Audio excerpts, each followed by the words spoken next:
Hello friends, welcome to Vishwajay YouTube channel. Vishwajay YouTube channel থেকে আমি তোমাদের বিশ্বাসের সকলকে স্বাগত জানাই।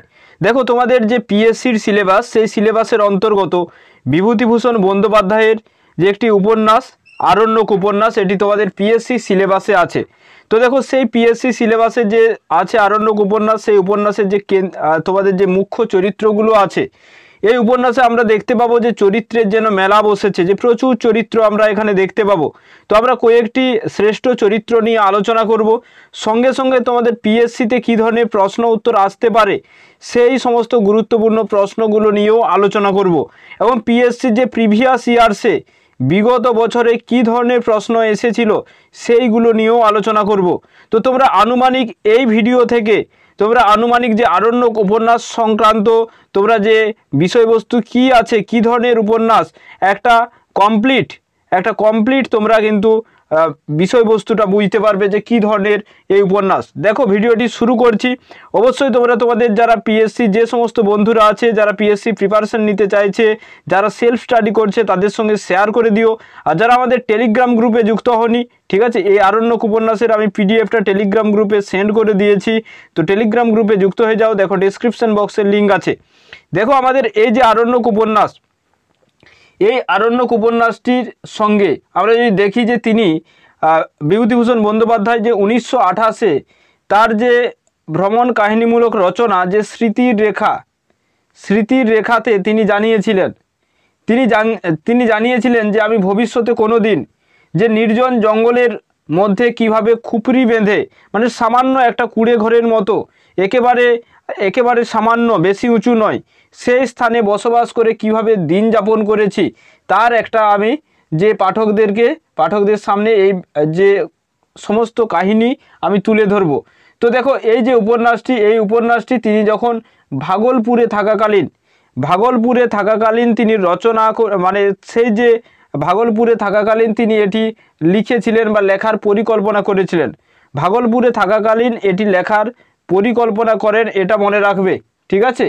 এবং সেই সময় মনে রাখবে তিনি এখানে যেন বিভূতিভূষণ বন্দ্যোপাধ্যায় যেন এই আরণ্যক উপন্যাসের যে সত্যচরণ, এই সত্যচরণ তোমরা যেমন শ্রীকান্ত উপন্যাসে দেখবে শ্রীকান্তের যেন আত্মকথা যেন সেখানে আমরা পেয়েছি, সেই রকম এখানে এই উপন্যাসটি সম্পূর্ণভাবে যিনি বলেছেন বা এই উপন্যাসের ঘটনা যার জীবন কেন্দ্রিক, সেই বক্তা হলেন বা কথক হলেন সত্যচরণ।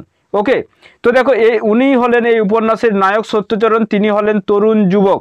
দেখো, যাকে আমরা যদি দেখি এই সত্যচরণ যে অবিনাশের থেকে চাকরি পান, তিনি এই সত্যচরণ কি পান, অবিনাশের থেকে চাকরি পান, এটা আমাদের মনে রাখতে হবে।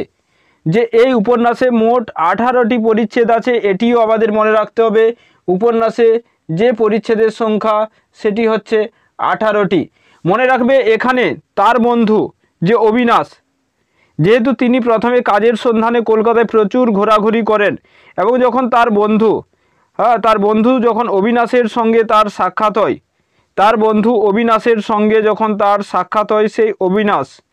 সেই অবিনাশ ছিলেন কে, এটাও আমাদের জেনে রাখতে হবে। সেই অবিনাশ ছিলেন ময়মনসিংহের জমিদারের ছেলে, জমিদারের সন্তান ছিলেন সেই অবিনাশ।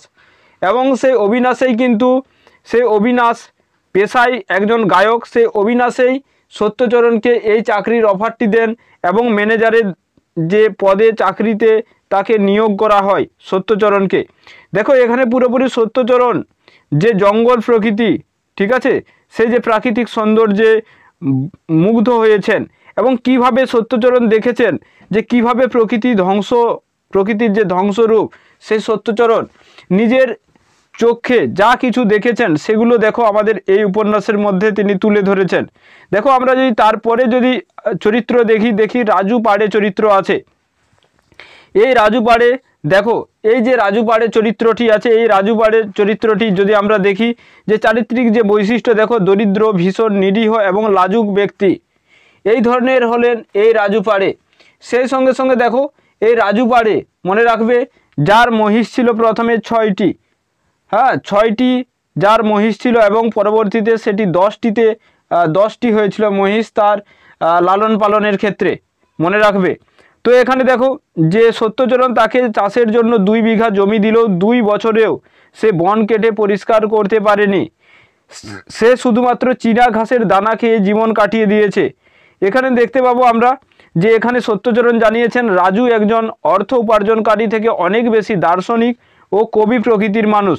আমরা পরবর্তীতে চলে যাব যে ধাতুরিয়া নামে এক যে বালক, এই বালক কাছারিতে নাচ দেখানোর জন্য আসে এই ধাতুরিয়া, যার বয়স আনুমানিক 12 বা 13-র বেশি ছিল না।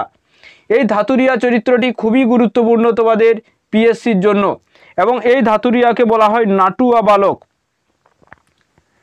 যেহেতু নৃত্য করতো তাই একে নাটুয়া বালকও বলা হতো, মনে রাখবে। তো এই ধাতুরিয়া সর্বশেষে আমরা দেখতে পাই যে তিনি মারা গিয়েছিলেন, হ্যাঁ, রেলে কাটা পড়ে মারা গেছেন, এটা আমরা দেখতে পাবো সর্বশেষে।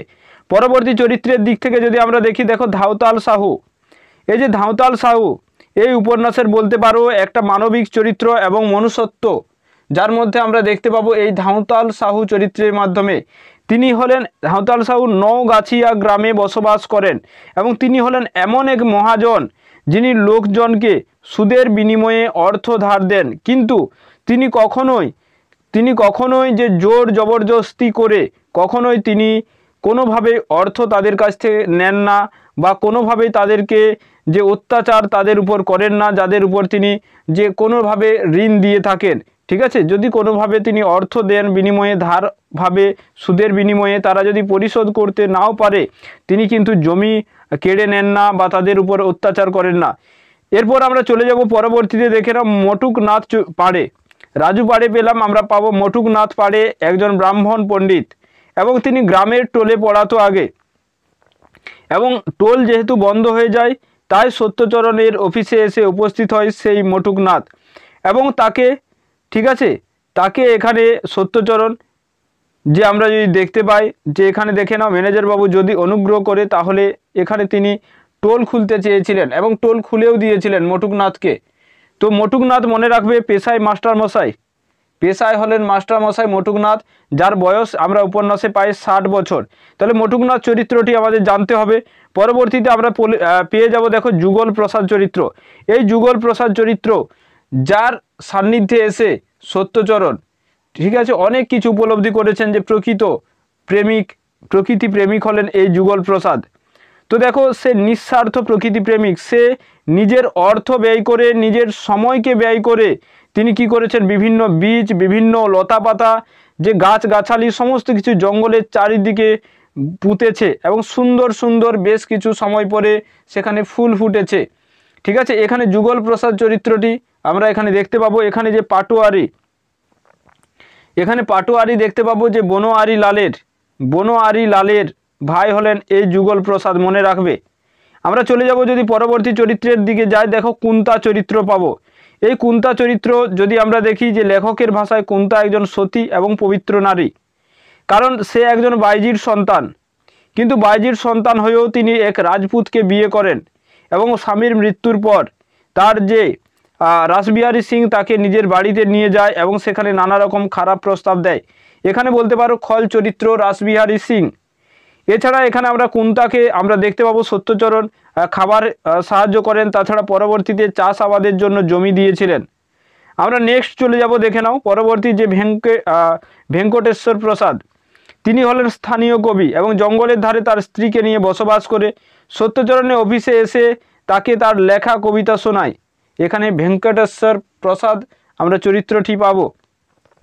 এছাড়া দেখে নাও মঞ্চি যে চরিত্রটি আছে, এটা খুবই জনপ্রিয় একটি চরিত্র, এবং একটি খুবই যে পরীক্ষায় আসার জন্য গুরুত্বপূর্ণ। মঞ্চি গাঙ্গোতা এক তরুণী, ঠিক আছে, জাতিতে হলো গাঙ্গোতা। তার বিয়ে হয়েছিল এক বৃদ্ধ সর্দার, যার নাম হচ্ছে নখছেদি ভকত, এবং সেই নখছেদি ভকতের দ্বিতীয় পক্ষের স্ত্রী হলেন মঞ্চি। এটা আমাদের মনে রাখতে হবে। দ্বিতীয় পক্ষের এবং প্রথম পক্ষের স্ত্রী হলেন কন্যা, যে দেখে নাও যে এখানে প্রথম যা স্ত্রী তার আছেন, এবং তার কন্যার নাম সুরতিয়া আছেন। এছাড়া আমরা দেখে নেব, দেখো যে রাজা দবরুপান্নার এখানে আমরা দেখতে পাবো, যে রাজা দবরুপান্না যে চরিত্রটি আছে, দেখো এখানে যদি দেখি রাজা দবরুপান্না চরিত্রটি, দেখো সে তো রাজা দবরুপান্না, এদিকে দেখো রাজা আমরা পাচ্ছি যে রাজা তাকে বলা হয়, কিন্তু দেখো এই দবরুপান্না, এখানে যে দবরুপান্না যদি দেখি যে সাঁওতালদের তিনি রাজা এবং সাঁওতালদের রাজা, সেই সঙ্গে সঙ্গে তার ব্যক্তিত্ব একজন রাজারই মতন, এটা আমাদের মনে রাখতে হবে। তাহলে এখানে রাজা দবরুপান্না যার বয়স 92 বছর, এটা মনে রাখতে হবে। এবং এই পরীক্ষাটি, এই প্রশ্নটি তোমাদের এসেছিল যে টাড় 12, ঠিক আছে, টাড় 12 এটা বনু মহিষদের দেবতা এবং এই রাজা দবরুপান্নাদের কুল দেবতা। নেক্সট আমরা চলে যাব, দেখে নাও যে রাজকন্যা ভানুমতি এই উপন্যাসের যেন একটি নায়িকা চরিত্র, কিন্তু সত্যচরণ জানিয়েছেন যে ভানুমতিকে তিনি ভগ্নীর মতো স্নেহ করেন। তবু মনে রাখতে হবে এই ভানুমতি যেন যে এই উপন্যাসের যেন নায়িকা। দেখো এখানে ধাওতাল সাও, ঠিক আছে, যদি আমরা দেখি দবরুপান্নার নাতনি হলেন জগরুপান্না, দবরুর ছেলে, যার কাহিনীতে তেমন কোনো প্রভাব আমরা দেখতে পাই না।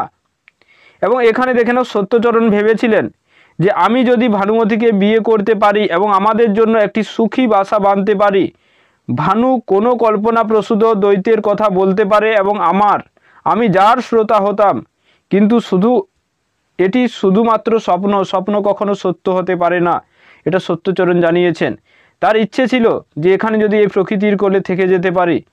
এখানে আমরা রাসবিহারী সিং চরিত্র পাবো, যেটি হচ্ছে নিষ্ঠুর অহংকারী এক মহাজন, যার লাঠিয়াল গাঙ্গতাদের উপর নানাভাবে অত্যাচার করে জমি জমা, তার প্রতিপত্তি, সমস্ত কিছু মানুষের উপর অত্যাচার করে তিনি যেন অর্জন করেছেন। এখানে আমরা দেখতে পাবো নন্দলাল ওঝা।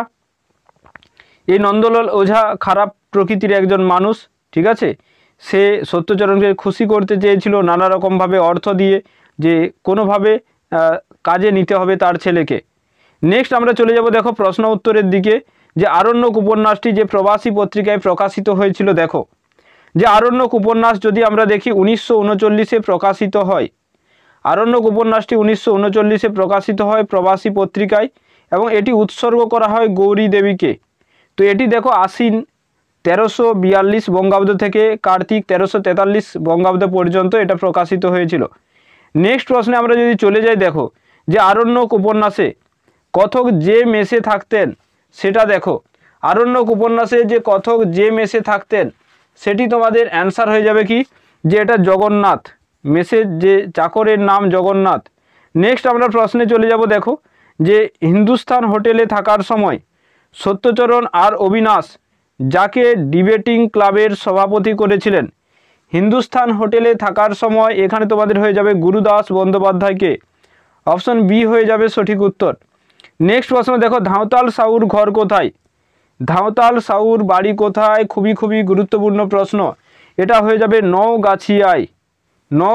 তোমাদের আরও একবার বলছি যে উপন্যাসটিতে 18টি পরিচ্ছেদ আছে। নেক্সট চলে যাব গনু মাহাতোর বাড়ি কোথায়, যে গনু মাহাতো আমরা পেয়ে থাকি, এই গনু মাহাতোর বাড়ি কোথায়? তো এই গনু মাহাতোর বাড়ি হচ্ছে লছমনিয়া টোলায়, মনে রাখবে অপশন সি, লছমনিয়া টোলাতে গনু মাহাতোর বাড়ি। পরবর্তী প্রশ্নে আমরা চলে যাব, দেখো নন্দলাল ওঝার বাড়ি কোথায়, যে নন্দলাল ওঝা যা সত্যচরণের কাছে এসেছিলেন তার ছেলের চাকরির সন্ধানে এবং তাকে অনেক ঘুষ দিতেও চেয়েছিলেন, সেই নন্দলাল ওঝার বাড়ি কোথায়? সেই নন্দলাল ওঝার বাড়ি হচ্ছে সুংঠিয়া দিয়ারাতে, মনে রাখবে অপশন ডি। নেক্সট প্রশ্নে জিনপরি স্থানীয় নাম কি, এটা দেখো পিএসসি অ্যাসিস্ট্যান্ট মাস্টার 2015-তে এসেছিল। জিনপরি, যে জিনপরিকে দেখে আমরা দেখতে পাবো যে কিছু ঠিক আছে, সেই বিড়াল কুকুর মিশ্রিত যে অনেকেই মারা গেছেন এই জিনপরির আতঙ্কে বা জিনপরিকে পেয়ে। তো এখানে তোমাদের অ্যান্সার হয়ে যাবে ডামাবানু, স্থানীয় নাম বলা হয় ডামাবানু। নেক্সট দেখে নাও বুনো মহিষকে স্থানীয় ভাষায় কি বলা হয়, বুনো মহিষকে স্থানীয় ভাষায় কি বলা হয়? তো এটা তোমাদের হয়ে যাবে আড়ন বলা হয়, বুনো মহিষকে স্থানীয় ভাষায় বলা হয় আড়ন। নেক্সট প্রশ্নে আমরা চলে যাব, দেখো যে কাকে দেখে কথকের মনে হয়েছিল blessed are the meek for theirs is the kingdom of heaven, যে কাকে দেখে কথকের এমন মনে হয়েছিল? তো এখানে তোমাদের যে অ্যান্সারটি হয়ে যাবে অবশ্যই গিরিধারী লালকে দেখে, অপশন ডি হয়ে যাবে সঠিক উত্তর, যে গিরিধারী লাল। নেক্সট আমরা যদি প্রশ্নে চলে যাই, দেখো দেখে নাও কী ধরনের প্র্যাকটিস সেট, এগুলো আমাদের জানা প্রয়োজন। যে কথক যে কাছারিতে থাকতেন তার টহলদারের নাম কি? খুবই খুবই গুরুত্বপূর্ণ এই ধরনের প্রশ্নগুলো, ঠিক আছে। পিএসসি ধরে নাও প্রশ্ন, কথক যে কাছারিতে থাকতেন। এখানে যদি আমরা দেখে নিই 10 নম্বর প্রশ্নের উত্তর হয়ে যাবে বলোয়া। নেক্সট প্রশ্নে আমরা চলে যাব, দেখো যে কুন্তার স্বামীর নাম কি? কুন্তার স্বামীর নাম কি? তো এখানে দেখো কুন্তার যে স্বামী, সেই যে কুন্তা যে বাইজির মেয়ে, এবং এখানে তোমাদের অ্যান্সার হয়ে যাবে দেবী সিংহ, যে দেবী সিংহ তাকে খুবই ভালোবাসতেন। নেক্সট দেখে নাও ধাতুরিয়াকে চক্করবাজি নাচ শিখিয়েছিলেন কে? ধাতুরিয়া, যে নাটুয়া বালক ধাতুরিয়াকে চক্করবাজি নাচ কে শিখিয়েছিলেন? তোমাদের অ্যান্সার হয়ে যাবে VTOL Das, option D, very very important. Next দেখে নাও হোলির মেলা হয়েছিল কোথায়? হোলির মেলা এই উপন্যাসের অহংকারী এবং খল চরিত্র আমি তোমাদের জানালাম, ঠিক আছে। এই উপন্যাসের সবচেয়ে অহংকারী এবং খল চরিত্র যদি দেখো, সেই চরিত্রের তার বাড়িতে হয়েছিল। তো এখানে দেখে নাও, যদি আমরা দেখি, এখানে যদি আমরা দেখি যে অ্যান্সারটি হয়ে যাবে সেটি হচ্ছে, দেখো যে কড়ারি তিনডাঙ্গায়, অপশন সি হয়ে যাবে সঠিক উত্তর। তো দেখো এখানে তোমাদের হয়ে গেল কড়ারি তিনডাঙ্গা। তো এখানে হোলির মেলার জন্য সত্যচরণকে যে নিমন্ত্রণ করা হয়েছিল সেটা রাসবিহারী সিংয়ের কাছে। দেখো রাসবিহারী সিং এদিকে কিন্তু যে প্রবল অহংকারী, ঠিক আছে, এবং দাপুটে এক মহাজন, কিন্তু তার যে এখানে যে ব্যবহার সেটা সত্যচরণের কাছে অবশ্যই যে একটা ভালো লেগেছিল। আমরা যদি পরবর্তী প্রশ্নে চলে যাই, দেখো অবিনাশের কাছ থেকে সত্যচরণ পেয়েছিলেন ম্যানেজারের কাজটি। সেই অবিনাশ ছিলেন মৈমন সিংহ জমিদারের ছেলে, এবং সেই অবিনাশ কে ছিলেন সেটাও মনে রাখতে হবে। অবিনাশ ছিলেন একজন গায়ক, ঠিক আছে, কলকাতাতে তিনি থাকেন। নেক্সট প্রশ্নে আমরা চলে যাব, দেখো যে কলকাতায় অবিনাশের যে বাড়ি সেটা কোথায়? দেখো এখানে কলকাতায় অবিনাশের বাড়িতে সত্যচরণ যায় 33/2 হেরিংটন স্ট্রিটে, মনে রাখবে হেরিংটন স্ট্রিট 33/2, খুব ভালোভাবে মনে রাখবে। নেক্সট প্রশ্নে আমরা যদি চলে যাই, দেখো রাজু পাড়ে, এই রাজু পাড়েকে আমরা যদি পরবর্তীতে দেখি যে এই রাজু পাড়ে কিন্তু কথক সত্যচরণের সঙ্গে তিনি কিন্তু কবিরাজি বিদ্যাও জানেন, অর্থাৎ চিকিৎসা বিদ্যা তিনিও পারেন, ঠিক আছে। তো এই রাজু পাড়ে মনে রাখবে তার যে বয়স সেটি এখানে আমরা দেখতে পাবো যে 55-56 বছর বয়স রাজু পাড়ে, মনে রাখবে। তার বাড়ি হচ্ছে ধরমপুর পরগনায়। নেক্সট প্রশ্নে আমরা চলে যাব, দেখো রাজু পাড়ে এসেছিল কোথা থেকে? রাজু পাড়ে এসেছিল ধরমপুর পরগনা থেকে। রাজু পাড়ে চরিত্রটি খুবই গুরুত্বপূর্ণ আমাদের এই উপন্যাসের, কারণ রাজু পাড়ে নিয়ে অনেক কিছু আছে, ঠিক আছে। রাজু পাড়েকে নিয়ে এখানে অনেক কিছু আমাদের আছে। রাজু পাড়ে স্ত্রীর নাম কি ইত্যাদি ইত্যাদি দেখে না পরবর্তীতে আমরা পাবো। যে আরণ্যক উপন্যাসের পরিচ্ছেদ সংখ্যা কত? আমি তোমাদের বললাম যে 18টি আছে, টোটাল যে পরিচ্ছেদ সংখ্যা 18টি। রাজুর রোগী দেখে আয় হয়েছিল কত? রাজু পাড়ে, সেই রাজু পাড়ের রোগী দেখে আয় কত হয়েছিল? দেখো যে 1 টাকা 3 আনা, ঠিক আছে, 1 টাকা 3 আনা হয়েছিল রাজু পাড়ের রোগী দেখে রোজগার।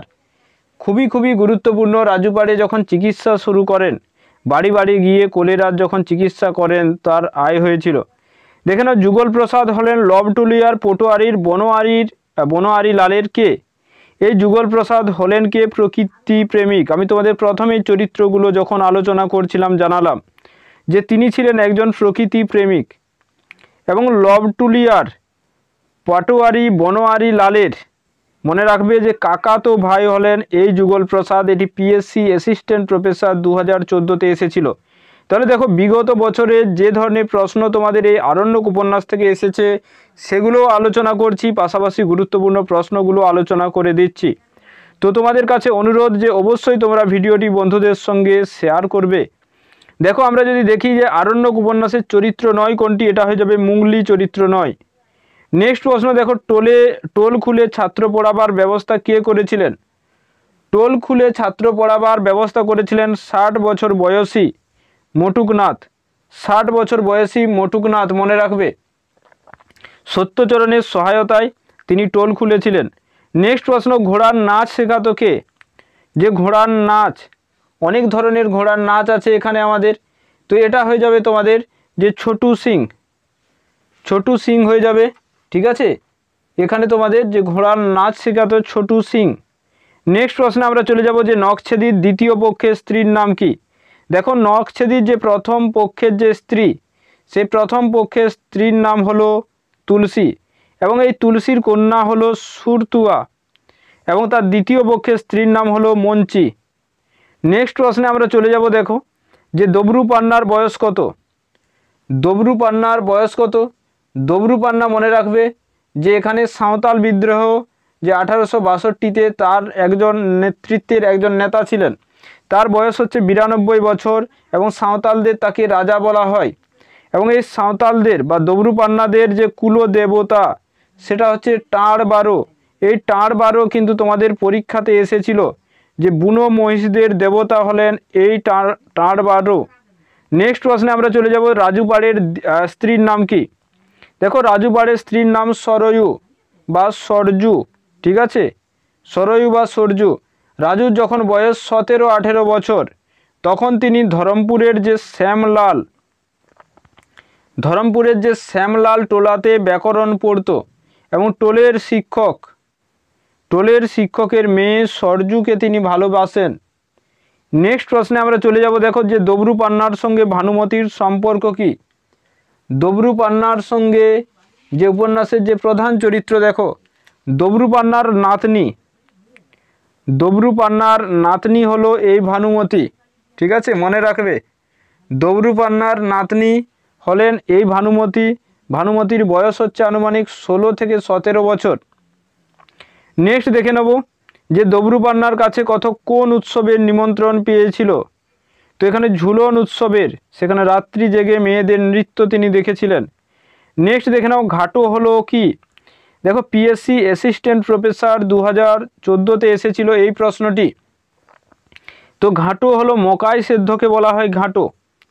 মকাইয়ের চাষ সেখানে হয়, সেই মকাই সেদ্ধকে বলা হয় ঘাটো। এছাড়া দেখে নাও আমরা কোন পাহাড়ে দবরু-পান্নার মন্দির? দবরু-পান্নার মন্দির এখানে আমরা দেখতে পাবো যে ধনঝড়ি পাহাড়। ধনঝড়ি পাহাড়, যেখানে অনেকবার সত্যচরণ গিয়েছিলেন ভানুমতির সঙ্গে। দেখো এখানে আমরা আরণ্যক উপন্যাস থেকে তোমাদের 30টি গুরুত্বপূর্ণ প্রশ্ন আলোচনা করলাম। তো দেখো এই ভিডিওটি তোমাদের কেমন লাগলো জানাবে, এবং অবশ্যই তোমাদের বন্ধুদের সঙ্গে শেয়ার করে নেবে। এবং এই যে আরণ্যক উপন্যাসের যে মূল যে উপন্যাসটির PDF, সেটা আমাদের যে টেলিগ্রাম গ্রুপ, দেখো ডেসক্রিপশন বক্সের লিঙ্ক আছে এই টেলিগ্রাম গ্রুপের, সেটি দেওয়া হয়েছে।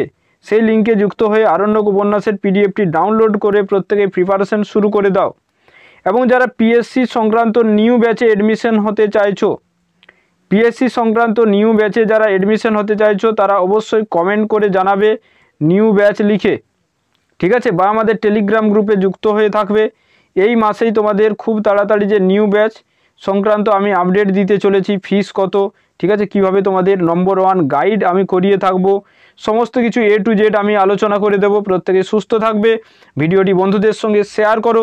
Thank you so much.